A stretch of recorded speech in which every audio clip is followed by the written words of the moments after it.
भरा नहीं जो भावों से बहती उसमें रसधार नहीं, हृदय नहीं वो पत्थर है जिसमें देश के प्रति प्यार नहीं। राम राम जी, नमस्कार। पंचायती मीडिया के अंदर थारो स्वागत है। 26 जनवरी कल है और आज जो अपा ने देश ने आजाद करवाने खातर अपने पास में कैप्टन मोहन लाल जी बैठे हैं, इलानागर शिषपाल जी बैठे हैं। ये दोनों पिता पुत्र ही। और थानिया बता दूं कि कैप्टन मोहन लाल जी है ये 62, 65, 71 और 75 ये बहुत सारी लड़ाई के अंदर भाग लियो है। बहुत सारी लड़ाइया के अंदर भाग लियो है। और शिषपाल जी ही बन को श्रीलंका सामने जो चारों तरफ लिट्टे एक युद्ध लिट्टे के साथ में तमिल लिट्टे हो भी के साथ में युद्ध हो भी के मायने को भाग लियो है। गोली भी लागेड़ी ही के जिटम के माहौल बने हो सारी की सारी चीजें आप पूछने की कोशिश करेंगे। और यो वीडियो थाने बता दूं कि थारा टाबरान जरूर दिखाओ। देश के प्रति जो प्यार है, जो जज्बो है और पहली फौज में के हिसाब से लागे करता सारी चीज निखर के आऊंगी। और वीडियो शेयर करता रहो, अंत तक बने रहो। प्रतियोगी परीक्षा की तैयारी के लिए कहीं और जाने की जरूरत नहीं। राजस्थान की नंबर 1 कोचिंग आधार क्लासेस झुंझुनू, जहां अनुभवी शिक्षकों के मार्गदर्शन में पिछले 4 वर्षों में 5000 प्लस सिलेक्शन हुए हैं। नए बैच शुरू हो चुके हैं, आज ही जुड़े। तो अभी सूबेदार शिशुपाल जी हैं अपना बड़ू बात करेंगे उनको पहली फौज में के हिसाब से लागता सर। पहली फौज में क्या हो के ओपन भर्ती होती सगली। हाँ। बीआरओ में होती भर्ती होती है जनाब। जो आदमी फिजिकल फिट हो, हाँ। शरीर से फिजिकल फौज की सब वो पहली फौज में जो कोई फिजिकल पास करे वो फौज में लग जाए। निश्चित 100% है कि फौज में लागेगा। अच्छा। बस मेडिकल हो तो रिटर्न में तो जोर को नहीं हो, रिटर्न भी हो तो रिटर्न में तो जोर को नहीं हो। रिटर्न सिर्फ जो ये कोर है फौज में। हाँ नहीं, फौज में क्या आती है कि नहीं, फौज में 2 ग्रुप है। एक फाइटिंग फोर्स जो इन्फेंट्री वगैरह होती है, कोर होती है, जैसे एएमसी है, सिग्नल है, ईएमई है, ऑर्डिनेंस है, कोर है। इनमें थोड़ा रिटर्न होता था, बाकी में तो सिर्फ फिजिकल फिट और मेडिकल बस 2 में लगता था। अच्छा, मेडिकल और फिजिकल फिट होना चाहिए। तो पहले हम भी सुने को तो बूढ़े खतर भर्ती है जाटियों कूद जाता और भाग बात तुम्हारे पिताजी के टाइम की बात है। अच्छा कैप्टन साहब बताऊंगा। हाँ, तो थारो मतलब के रोल रहे हो, कौन सी लड़ाई के अंदर रोल रहे हो वो थोड़ा मैं पहले स्टार्टिंग में लड़ी श्रीलंका की। अच्छा। श्रीलंका की लड़ाई लड़ी जो श्रीलंका के साथ एलटीटी, वहाँ का एक एलटीटी ग्रुप था। हाँ। और उसके मैंने एलटीटी को भी देखा है, इनको पाकिस्तानियों को भी देखा है, तालिबान को भी देखा, सबको देखा है। लेकिन जितनी फुर्ती एलटीटी ग्रुप में थी उतनी मैंने आज तक किसी में नहीं देखी। उनको बहुत तकलीफ फुर्ती है लड़ाई के प्रति। और उसके साथ जिस आर्मी ने लड़ाई लड़ दी, समझ लो वर्ल्ड की नंबर 1 आर्मी है। अब वो पास हो गए मतलब उनको आंख आर्मी के अंदर कमांडो है। हाँ। आर्मी होते ना, हम एनएसजी तैयार करते हैं, कमांडो तैयार करते हैं। हाँ। उनसे भी तकड़ी फुर्ती है एलटीटी के जो कमांडो है जो उनकी। सेकंड आदमी आंख नहीं झपके तब तक वो राइफल को करके अगले गोली चला देते थे। इतनी तकड़ी फुर्ती मैंने किसी में नहीं देखी। सरकार ने तो पता रही है कि आज आपने जा कोई संगठन करे वो भी चाहे तालिबान है भी हिसाब से। एलटीटी तो वैसे तो पहले भारत का सपोर्टर था। अच्छा। एक्चुअली तो भारत का सपोर्टर था। हाँ। लेकिन वो भारत की बात कैसे बिगड़ी, कुछ उसके मेन लीडर थे उस एक्चुअली उसके जो 7 जिले थे, पलाली, उदविल, ये इस साइड के जो भारत के जो लगते हुए 7 जिले थे, उनमें सिर्फ इंडियन आर्मी को ही शांति सेना के रूप में भेजा गया था। हाँ। कि श्रीलंका से वो काबू नहीं आ रहा था, इंडिया शांति सेना के रूप में, पहले इंडिया को वहाँ शांति सेना के रूप में भेजा गया था। अच्छा। ये जो 7 जिले थे भारत के लगते हुए उनको कि इनका आप काबू करो, वहाँ यहाँ पर भारत की कमांड थी। लेकिन उस टाइम समुद्र के अंदर जो श्रीलंकन आर्मी ने उनके जो है 10-11 करीब 12 लीडर जो है कैप्चर कर लिए थे। उन्होंने बोला कि हम जाएंगे इंडियन आर्मी के साथ में, आप हमें छोड़ दो। अच्छा। फिर ये बातचीत चली लेकिन बात बनी नहीं। राजीव गांधी तक भी बात पहुंची। राजीव गांधी जी ने बोला नहीं, उनको श्रीलंका को ही जाने दो। उस दिन से फिर युद्ध स्टार्ट हो गया। युद्ध इंडिया के साथ नहीं, पहले इंडिया के साथ युद्ध नहीं था, पहले इंडिया के साथ। उन्होंने सुसाइड कर लिया था। उनके सुसाइड कैप्सूल होता था। उनके जो एलटीटी के जितने भी ग्रुप थे, हाँ। उनके पास एक सुसाइड कैप्सूल आता है ना, साइनेट। अच्छा। हाँ, साइनेट कैप्सूल होता है, वो हर लड़के के पास होता है। वो अगर पकड़े गए तो खा लेते हैं, उसी खत्म, सेकंड भी नहीं लगता। उन्होंने सुसाइड कर दिया। उस टाइम से फिर युद्ध स्टार्ट हो गया था इंडिया के साथ कि आपने हमारे साथ धोखा किया है, आपने हमारे उन आदमियों क्यों नहीं बचाया। युद्ध शुरू हो गया। और उस टाइम का जो युद्ध था वो सबसे मैंने देखा, मैंने कारगिल युद्ध लड़ा है, लेकिन वो युद्ध खतरनाक मानता हूँ मैं, LTT वाला। आमने सामने कोई युद्ध हो? वो आमने सामने नहीं, वहां से तो चारों तरफ से युद्ध था। हम रोड पर चलते थे, चारों तरफ से गोलियां बरसती थी। अच्छा। अगर यहाँ से वहां जाना था, चारों तरफ से गोलियां बरसती थी। बड़े नारियल के पेड़ के ऊपर भी लड़ाके, नारियल के पेड़ के ऊपर लड़ाके होते थे। वहां से भी गोलियां आती थी। नारियल के पेड़ पर भी उनके लड़ाके होते थे, वहां से भी गोलियां आती थी। मैं तो पूरा मतलब सिखाया है। नहीं, चारों तरफ से गोलियां आती थी। अच्छा। ये पता नहीं कहाँ से गोली आ जाएगी।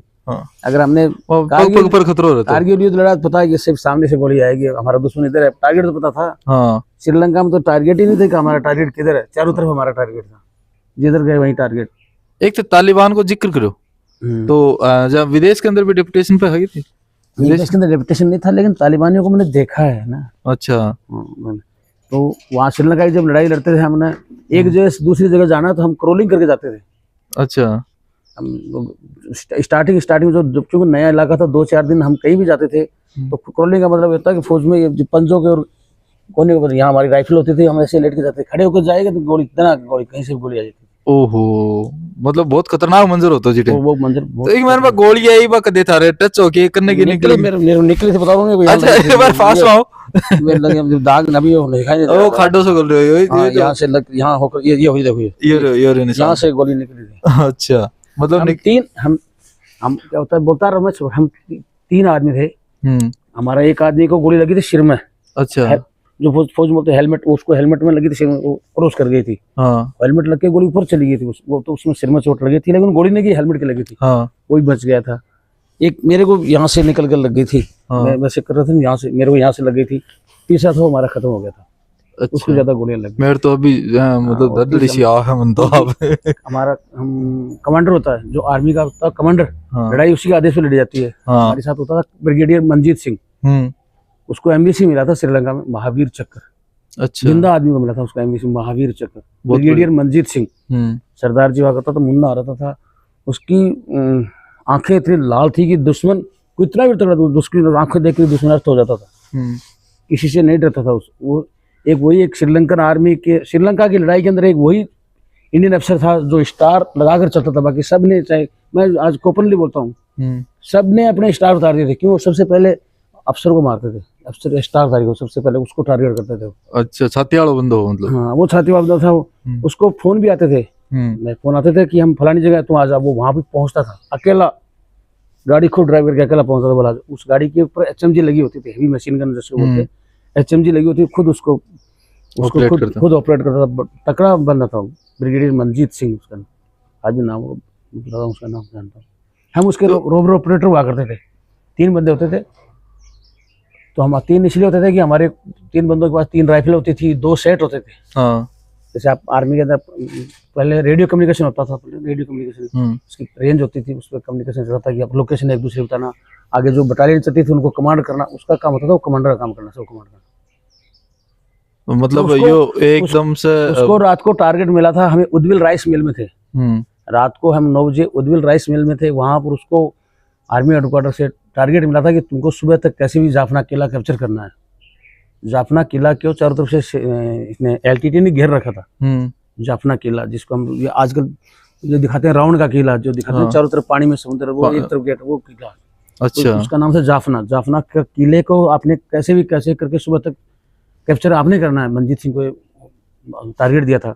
तब उसकी बटालियन, एक को वो खुद लीड कर रहा था, एक को उसका डिप्टी कमांडर था वो लीड कर रहा था। 3 बटालियन लीड कर रहे थे। लेकिन बारिश का दौर चल रहा था उस टाइम। रात भर इंडियन आर्मी रात भर बारिश में भीगती हुई, ट्रोलिंग पूरी रात ऐसे चलती हुई जाफना किले में पहुंची थी। लेकिन जैसे ही जाफना किले में के अंदर 2 या 4 किलोमीटर दूर रही थी, LTT को कहीं से जांच लग गई थी कि ब्रिगेडियर मंजीत सिंह अपनी 3 बटालियन के साथ जाफना किले के अंदर पहुंचने वाला है। तब उन्होंने वहां पर, जाफना का किला का क्या है, 3 तरफ उसके समुद्र है। 3 तरफ उसके समुद्र है, एक तरफ वो जाफना सिटी है। वो समुद्र वाली रोड से आ रहा था, तो उसको उसकी बटालियन 3 तरफ से LTT ने 3 तरफ से दरवा कर अटैक कर दिया। 1 घंटे तक बहुत जबरदस्त लड़ाई लगी थी। उसमें एक अपने राजस्थान का, उसका नाम भूल गया मैं, लेफ्टिनेंट होता करता था। उसने अपनी जो ये आर्मेड के अंदर टैंक होते हैं और इंजीनियर ग्रुप के पास बीएमपी होती है, टैंक से थोड़ी हल्की होती है। हाँ। वो अपनी बीएमपी लेकर के उस ब्रिगेडियर मंजीत सिंह को लेकर के मतलब तो उस टाइम के जाफना किले के अंदर पहुंचा था, एक साइड मतलब किले से कवरिंग करते हुए। उस टाइम उस लेफ्टिनेंट को 16 गोली लगी थी, यहाँ से लेकर यहाँ तक शरीर से 16 गोली, 16 गोली इसको बोलते क्या बोलते हैं। लेकिन उसको भी फिर ब्रिगेडियर मंजीत सिंह ने मेडिकल टीम को बुलाया और बोला मुझे ये जवान जिंदा चाहिए, ये लेफ्टिनेंट अगर मर गया तो समझो श्रीलंका बर्बाद कर दूंगा मैं। बोला उसके अंदर इतना गुस्सा था, उतना बंदा था। उस सिविल वहाँ की सिविल मेडिकल, श्रीलंका की सिविल मेडिकल एजेंसी और आर्मी की मेडिकल एजेंसी ने उसका ऑपरेशन किया और उसको बचाया था। 16 गोली लगे बंदे को बचाया था उस टाइम। 16 देख रहे हो बना रोते पूरा तो उसको बोलते हैं वो तो जो बोलते हैं ना टाइगर, तो वो बंदा एक्चुअली हम उसके सपोर्टर थे, मानते हैं। उसका उस टाइम भी आप कभी न्यूज़पेपर उस टाइम के जो अक्टूबर 88 का अगर निकालोगे न्यूज़पेपर या इंडिया टुडे वगैरह निकालो, उस टाइम उसकी बहुत फोटो आई होगी, बहुत न्यूज आई। ब्रिगेडियर मंजीत सिंह उस टाइम वहाँ पर, क्योंकि विदेशी मीडिया ने, क्योंकि विदेशी मीडिया पाकिस्तानी मीडिया जो ये तो होता प्रोपेगेंडा फैलाता ही है। हाँ, प्रोपेगेंडा। इन्होंने प्रोपेगेंडा फैलाया था कि इंडियन आर्मी के एक्चुअली इंडियन आर्मी के 4 जवानों ने जाफना हॉस्पिटल को कब्रिस्तान बना दिया, मतलब कि जाफना हॉस्पिटल के अंदर पेशेंटों को मार दिया उन्होंने, पेशेंटों को मार दिया उन्होंने। गलत खबर फैलाई थी उस टाइम। तो उस टाइम विदेशी मीडिया बोला हम यूएनओ को वगैरह बोला हम आएंगे भ्रमण करेंगे। तो वैसे आर्मी हेडक्वार्टर वगैरह ने इन्होंने सबने मना कर दिया था, लेकिन उसने बोला भेजो, मैं सुरक्षा दूंगा इनको, कोई बात नहीं, मैं मेरे जवान मेरे पास हैं, बोले मेरी इंडियन आर्मी है श्रीलंका। उस टाइम तो उसने उस हॉस्पिटल को सुरक्षा भी दी थी, हॉस्पिटल भ्रमण कराया था, दिखाया था। आप देखो हम तो सिर्फ उग्रवादियों जो हमारे ऊपर गोली चला रहे हैं हम उसी पर गोली चला रहे हैं, हम किसी सिविलियन को नहीं मार रहे। तो काफी लंबा कारगिल युद्ध को क्या एक्सपीरियंस है सर? कारगिल युद्ध सर 1999 में लड़ा गया था, मई में। अगर डेट तो मेरे को याद नहीं है, मई में स्टार्ट हुआ था, मई 99। उस टाइम क्या होता है कि इंडियन आर्मी के हाथ पहले सर आप जब पहले पिताजी बता रहे थे कि इंडियन आर्मी के पास पहले इतना साधन नहीं थे हर चीज़ के, जैसे बर्फ में रहना ही। तो जब नवंबर दिसंबर में बर्फ पड़ती है तो इंडियन आर्मी अपनी जो फॉरवर्ड पोस्टें हैं ना उनको पीछे कर लेती है, फॉरवर्ड पोस्टें खाली करके नीचे आ जाती है। फॉरवर्ड जो पोस्टें जो पाकिस्तान के बॉर्डर के पास हैं तो उनको छोड़ करके नीचे आ जाती है। तो उस टाइम इन्होंने जनरल मुशर्रफ ने चाल चल के उन पर कब्जा कर लिया था बर्फ के टाइम अपने। उन्होंने क्या कब्जा कर लिया जो भी है, आई क्या जगह ही खाली छोड़ दी तो कोई भाई उनके आर्मी के वो दिखा रहे हैं कि वो आतंकवादी कुछ नहीं थे, उनके आर्मी के जवान थे, उन्होंने बैंक को कब्जा कर लिया। उनको पता रहता था सिक्योरिटी लगी जाती कहीं से न कहीं से। तब वहाँ के जो ग्वाले होते हैं गुजर, जिनको हम वैसे गुजर बोलते हैं, गुजर जो पहाड़ों में भेड़ बकरियाँ चलाते हैं, उन्होंने इंडियन आर्मी को खबर दी कि ऐसे से अपने बंकरों में हो गया है, दुश्मन लोग आ गए। तब इंडियन आर्मी ने वहाँ पर जाने की कोशिश की। तो वो तो अभी मुझे बोला वो पहाड़ पर आप नीचे हो, तो वो कहाँ से चढ़ने देंगे। तो एक बाटो फेंकी ना, वो 50 ग्राम को फेंकी। नहीं भाई उन झाड़ियों में क्या छुपा हुआ थोड़ी दिखाई दे रहा, आप तो नीचे से जा रहे हो, आप तो उनको दिखाई दे रहे हो। तो वो इंडियन आर्मी वहाँ पर थोड़ी कमजोरी थी, लेकिन उस टाइम हमारी जो है कुछ तो इंडियन एयरफोर्स और कुछ जो बोफोर्स गन बोलते हैं, बोफोर्स कारगिल युद्ध में बोफोर्स गन बहुत सक्सेस रही। कोई कुछ ही बोले बोफोर्स गन में घपला हुआ था क्या, आई डोंट नो, ये तो राजनीतिक मामला है। लेकिन उस समय इंडिया की सबसे बड़ी जो गन थी बोफोर्स, उन पहाड़ी इलाकों में जो बंकरों को नष्ट करने के लिए बोफोर्स गन सबसे ज्यादा कामयाब आई।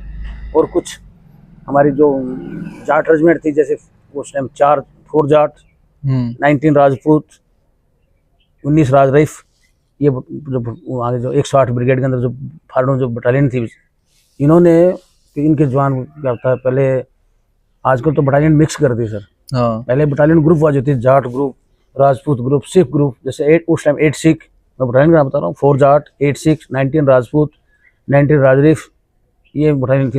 अच्छा जोश था इन जवानों में, क्यों अपने ग्रुप का जोश होता है कि ये हमारा ग्रुप बदनाम नहीं होना चाहिए, जाट ग्रुप बदनाम नहीं होना चाहिए, राजपूत ग्रुप बदनाम नहीं होना चाहिए। तो मेजर काला जो उनको बेचारा आदेश आता है। सब जवान यंग जवान होते हैं, वो भी IC अफसर होते हैं। उस टाइम ये तो यंग होते हैं, मेजर तक यंग होते हैं। अपनी पार्टियों को लेकर जोश के साथ उस पहाड़ी में तीनों तरफ से अटैक किया, इधर से चढ़ो, इधर से चढ़ो, इधर से। तब पहुंचे थे हमारे जवानों के, किसी के तो एम्युनिशन भी खत्म हो गया, लेकिन फिर भी पकड़ पकड़े गले से किसी ने उनको खुखरी से मारा। खुखरी वो एक जीआर का हथियार होता है, नाइफ उसमें भी आगे जहर लगा। किसी ने खुखरी से उनको काटा, किसी ने कुछ काटा, जिसमें होता है। हम तो वहाँ भी बता रहा हूँ आपको, मैं कम्युनिकेशन ग्रुप में था। रोल हमारा भी अहम होता है, क्योंकि हम भी तो उनके साथ एक्चुअली हमारी लड़ाई उनसे भारी पड़ती है। वो तो अपना हथियार और एम्युनिशन लेके जा रहे हैं। वो तो सिर्फ वहाँ पहाड़ी पे चढ़ रहे हैं, उनके पास तो हथियार और एम्युनिशन होता है। लेकिन हमारे पास हमारा हथियार भी होना, एम्युनिशन भी होती है, हमने अपनी सुरक्षा भी करनी हो। और हमारे पास हमारा कम्युनिकेशन के लिए 50 किलो एक्स्ट्रा वेट होता है, उनसे seat weight 50 kilo weight set होता है। उनको क्यों कम्युनिकेशन हमने देना है भाई, कम्युनिकेशन हमने देना। वहाँ कितने जवान में क्या कम्युनिकेशन, 50 किलो का एक सेट होता है, वो हमारा भी साथ होता है, हमारे साथ होता है।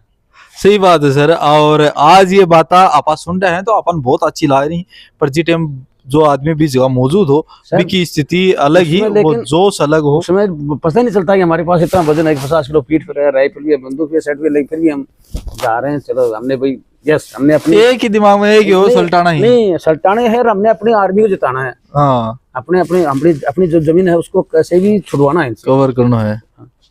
रात भर उसमें हमने 7-8 दिन, जो कारगिल युद्ध में हम 7-8 दिन बिल्कुल सोए नहीं। ये समझ लो आप, जो बोलते हैं ना 7-8 दिन कैसे जगता रहता था। हाँ। नींद हमारे से कोसों दूर भग गई थी, चाहे रात हो दिन हो। अच्छा। हमें बोलता कि चलो आप आज यहाँ कम्युनिकेशन देना, वहाँ पहुंचे। आज यहाँ देना, चलो वहाँ पहुंचते थे। रात दिन गाड़ियाँ दिन चलती थी हमारी, गाड़ियों के ऊपर फिर तो पहुंच गए थे, कब्जा हो गया था, वो सब कुछ हो गया। लेकिन वो सब दुनिया बोलती है अमेरिका ने ये कराया, उसने कराया, किसी ने कोई समझाता नहीं कराया। इंडियन आर्मी में दम था, उन्होंने अपनी बैंक खुद खाली करवाई थी। इंडियन आर्मी की वजह से ही बात जगह पोस्ट है ना, पाकिस्तान है ना, खाली करके भाग्यो। और वीडियो बहुत सारो लंबो हो जाओ, इसलिए मैं चाहा हाँ कि ये वीडियो कई पार्टा में आओगे। और की जानकारी खातर बने रहो पंचायती मीडिया का सागा। मिला अगले अपडेट पे, तब तक के लिए राम राम।